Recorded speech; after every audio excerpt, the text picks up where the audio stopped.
Voilà, je fais du crossfit depuis 2 ans, j'ai pu tester tous les mouvements de ce sport, même les plus farfelus. J'ai participé à des compétitions en équipe, des compétitions en individuel, aux Open de CrossFit, aux quarts de finale des CrossFit Games 2023 et surtout je paye tous les mois le prix de la salle qui est clairement pas donné. Moi c'est El Chiki, sur cette chaîne je te partage mon aventure dans le sport, sur le CrossFit, sur le marathon de Paris que je prépare et plein d'autres choses. J'avais déjà fait une première vidéo sur le CrossFit il y a 1 an pour donner mon avis. Depuis, mon avis a évolué, j'ai découvert pas mal de choses et on va en parler aujourd'hui. Juste comme ça, un petit aperçu des sujets de la vidéo.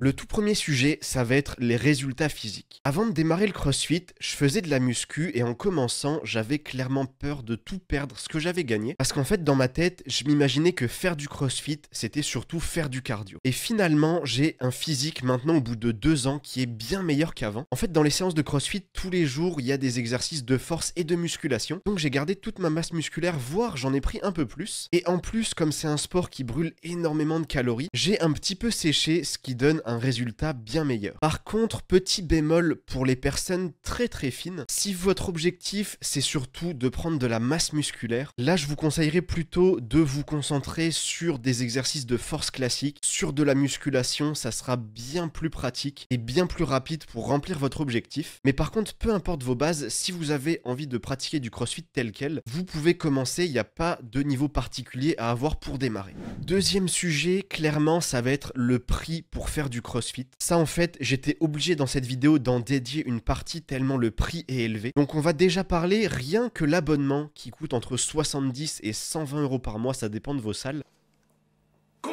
Il y a certains commentaires qui vont certainement me dire que le prix s'explique pour plusieurs raisons. Et je suis d'accord, il y a des explications, mais par contre, ça reste un budget qui est ultra élevé. De mon côté, j'accepte de payer ce prix parce que pour moi, c'est pas juste du sport. C'est aussi un loisir, une activité qui me fait plaisir. Quand je vais faire ma séance du jour, je le vois un peu comme un divertissement. Et à côté de ça, il faut aussi compter qu'il y a le prix du matériel. On va faire un petit tour de mon sac pour vous montrer tout ce que j'ai acheté. Déjà, une corde à sauter. Ça, c'est clairement un indispensable. Récemment, il y a les crossovers et les double ender crossover qui sont apparus. Donc pour ça, il faut une corde à sauter avec perles. Il faut aussi des genouillères, des chaussures de CrossFit, ça c'est difficile de passer à côté. Des chaussures d'haltérophilie, ça c'est pas obligatoire. Un pistolet de massage, c'est clairement pas obligatoire, vous pouvez faire sans. Une ceinture fréquence cardiaque, c'est pas obligatoire, mais perso je m'en passe plus. Et le tout dernier indispensable, c'est clairement les maniques. Bon, il y a pas mal de choses non obligatoires, vous l'avez vu, mais au final, en pratiquant ce sport, tu te retrouves au bout de 1, 2, 3 ans à avoir quand même tout acheté.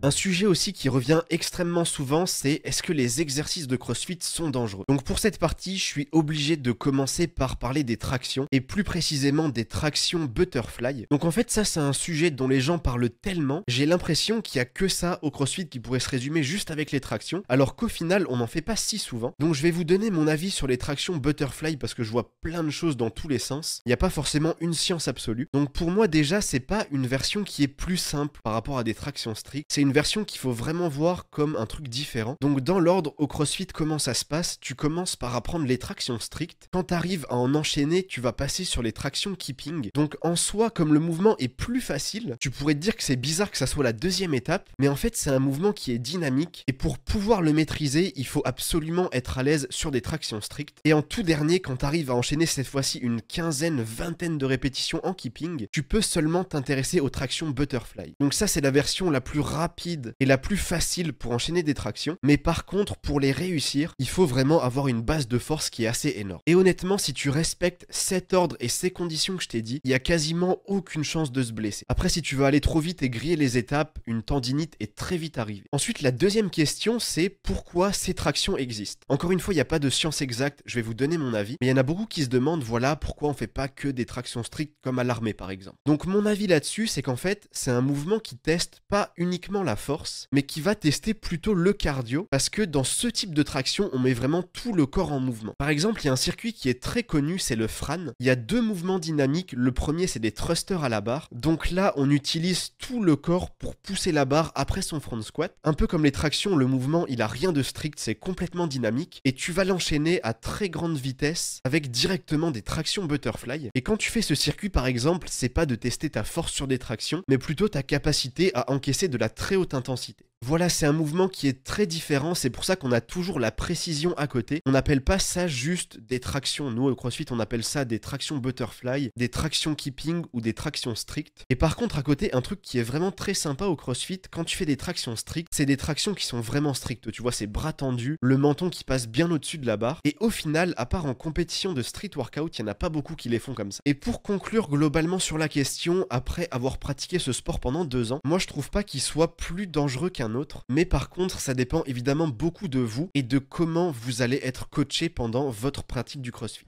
Avant de passer à la suite, je voulais vous faire un top 5 de mes exercices préférés. En tout premier, clairement le snatch. Donc c'est un mouvement qui va allier énormément de force et de mobilité. Je me sens plutôt à l'aise dessus. En deuxième, un autre mouvement que j'adore, c'est les sandbag clean. Donc c'est un mouvement de strongman très axé technique et pareil aussi beaucoup de force. En top 3, clairement la marche sur les mains. En fait cet exercice, je l'aime surtout parce que dès le début, je m'en suis ultra bien sorti et très vite c'est devenu un de mes points forts. En top 2, les ring muscle up mais en version keeping. Je suis pas spécialement fan des ring muscle up stricts. Au début, j'avais du mal sur cet exercice et au final, j'en ai tellement fait que maintenant j'aime bien. Et en numéro 1, la corde à grimper. Là pour le coup, c'est 100% génétique. Je suis assez grand et j'ai des grands bras, ce qui fait que je suis assez performant sur cet exercice et dès qu'il y en a dans un circuit, je fais des super bons scores. Un peu plus tard, je vous donnerai aussi le top 5 des exercices que je déteste le plus, soit parce que je suis nul dessus, soit parce que je les trouve un peu inutiles.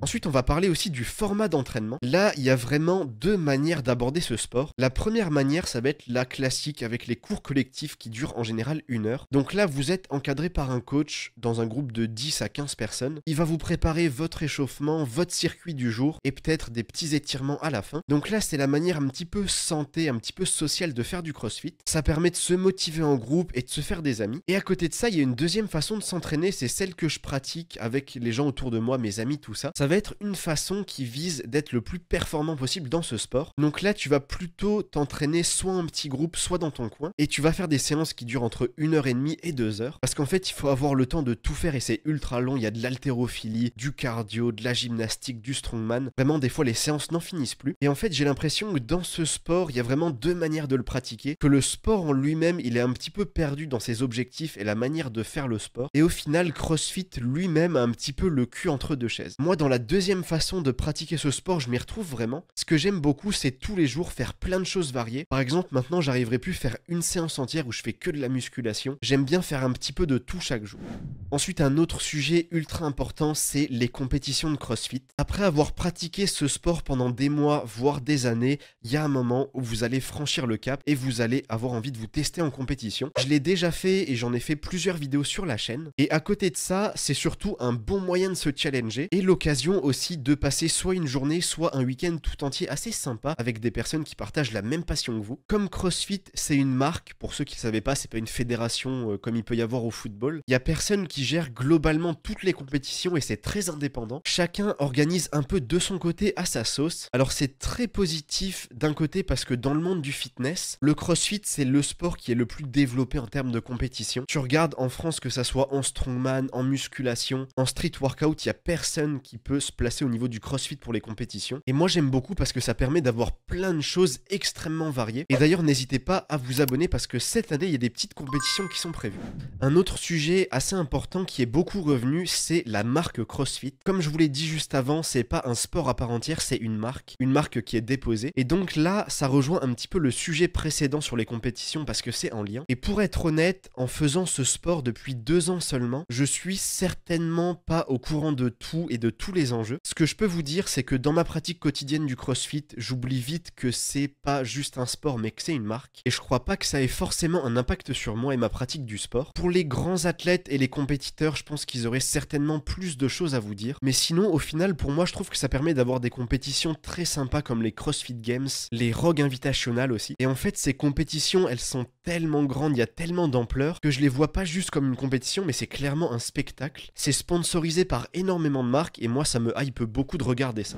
Là, c'est une question ensuite qu'on m'avait posée, qui peut faire du CrossFit? Alors là, il y a 2 manières de répondre à cette question. Si vous voulez démarrer, c'est peut-être un des meilleurs sports, je pense, pour tout le monde. Il y a des manières d'adapter tous les mouvements, ce qui fait que même une personne âgée, une personne en surpoids, quelqu'un de très très jeune peut démarrer le CrossFit tellement il y a de manières d'adapter, ce qui n'est pas le cas de forcément tous les autres sports. Et par contre, la deuxième manière de répondre à cette question, c'est si vous voulez être être performant très vite dans ce sport, c'est vrai que ça peut être mieux d'avoir des bases dans un autre sport avant. Par exemple, moi j'ai mes bases de musculation qui m'ont énormément aidé. J'ai pu rapidement, après avoir travaillé sur ma mobilité, bouger des grosses barres, être à l'aise sur la gymnastique. C'est surtout le cardio où j'avais beaucoup de choses à rattraper. En France, en ce moment, on a aussi un petit jeune qui est en train un petit peu de tout péter. Il s'appelle Victor Hofer et avant, il faisait de la gymnastique. Il y a des mouvements où il était directement ultra fort. Et je pense que du coup, son passé en gymnastique, ça l'aide énormément dans sa réussite actuelle. Donc voilà, si vous voulez être performant très vite, c'est cool d'avoir des bases dans un autre sport. Mais sinon, tout le monde peut commencer. Il n'y a aucun prérequis à avoir.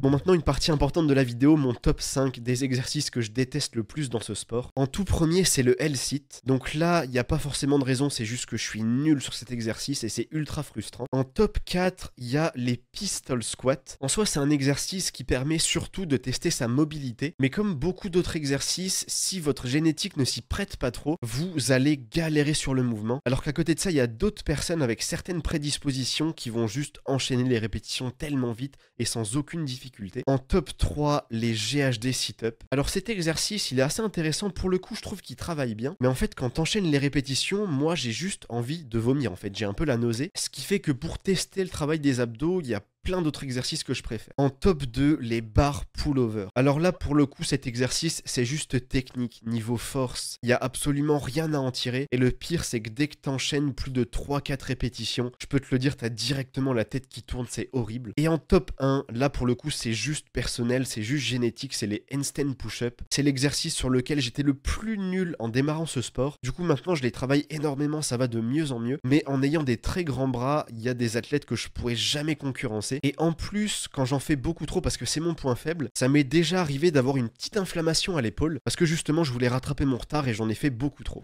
On a encore deux petits sujets dont un dont vous m'avez beaucoup parlé, c'est l'Aerox. C'est un nouveau sport dont récemment on a beaucoup entendu parler. C'est un format qui mélange de la course à pied et des exercices de CrossFit. Je trouve que le format il est excellent pour tester sa condition physique. D'ailleurs comme je cours beaucoup en ce moment, ça serait peut-être intéressant d'en faire un. Dites-moi en commentaire si vous voulez que je m'inscrive à un Aerox pour en faire une vidéo. Il y a juste un petit truc qui me dérange avec ce sport, c'est qu'en fait dans les compétitions c'est toujours exactement la même épreuve avec les mêmes mouvements et je me dis ok tu le fais une fois pour tester, tu le fais peut-être une deuxième fois pour t'améliorer, mais moi c'est exactement le genre d'épreuve où de faire à chaque fois la même chose ça m'amuse pas énormément. C'est pour ça que je préfère clairement le CrossFit où à chaque compétition tu auras des épreuves différentes.